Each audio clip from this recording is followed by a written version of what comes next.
இஸ்லாமாபாத் பேச்சுவார்த்தையில என்னென்ன மாதிரியான விஷயங்கள் நடந்துச்சு ஒண்ணு. அதே போல சீனாவுக்கு இதனால என்ன மாதிரியான ஒரு நோக்கம் இருக்கு? இல்ல என்ன மாதிரியான லாப கணக்குகள் அவங்களுக்கு இருக்கு?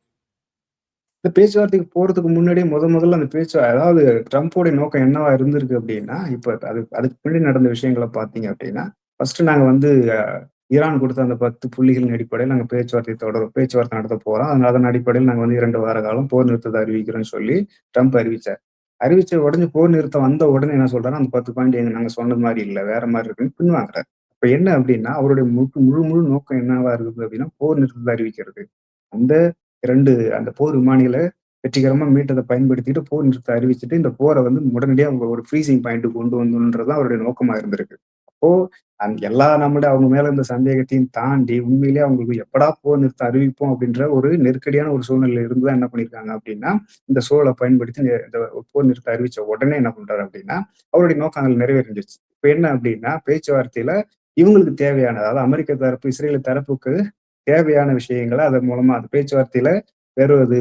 அங்க போய் அந்த பேச்சுவார்த்தையில தன்னுடைய விஷயங்கள வந்து முழுக்க அவங்கள ஏற்றுக்கொள்ள வைப்பது அப்படின்றது தான் அடுத்த நோக்கத்துக்கு வந்துட்டாங்க. உடனே என்ன பண்றாங்கன்னா, அதெல்லாம் எங்களுக்கு ஏற்புடையது இல்லன்னு சொல்லி அறிவிக்கிறாங்க. அப்பதான் என்ன பண்றாங்க அப்படின்னா, ஈரானிய தரப்பு இப்பவும் ஈரானிய தரப்ப நம்ம எப்படி பார்க்கிறோம் அப்படின்னா, வலிமையான நிலையில இருந்து தான் பார்க்கிறோம். அவங்க என்ன சொல்றாங்கன்னா, பேச்சுவார்த்தைக்கு வரணும்னாவே, முதல்ல நீங்க வந்து எங்களுடைய லெபனானையும் உள்ளடக்குன ஒரு பேச்சுவார்த்தையா அது இருக்கணும். போர் நிறுத்தமா அது இருக்கணும். 2வது எங்களுக்கு முடக்கி வைக்கப்பட்ட எங்க சொத்துக்கள நீங்க திருப்பி தராத வரைக்கும் நாங்க பேச்சுவார்த்தைக்கு வரமாட்டோம்னு சொல்றாங்க.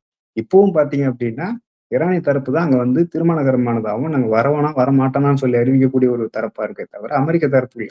அப்போ அவங்களுடைய அந்த டாக்டிக்ஸ் அப்படிங்கிறது சும்மா இவங்கள வந்து நம்ம உருட்டி மிரட்டுற ஒரு டாக்டிக்ஸா தான் இருக்குது. அவங்க என்ன சொல்றாங்கன்னா, ஈரானிய தரப்பு ரொம்ப தெளிவா, உறுதியாவும், நீங்க இதெல்லாம் செஞ்சீங்கன்னா தான் நான் பேச்சுவார்த்தைக்கு வருவேன், இல்ல வரமாட்டேன். அப்படின்ற மாரி இவங்க தெளிவா அறிவிக்கிறாங்க. அப்போ எங்களுடைய அந்த பேச்சுவார்த்தையில யாருடைய கை ஓங்கி இருக்குது அப்படின்றது தொடர்ந்து நம்ம பார்த்த வண்ணம் இருக்கிறோம். அவங்க தெளிவா தான் அத வந்து மூவ் பண்ணிக்கிட்டு இருக்கிறாங்க.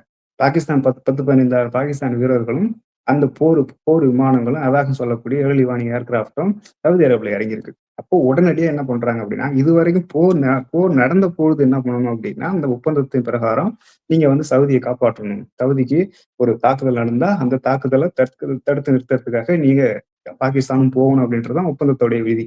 ஆனா, போர் நடந்தப்ப போகல. போர் நிறுத்த அறிவிச்ச உடனே போகுது.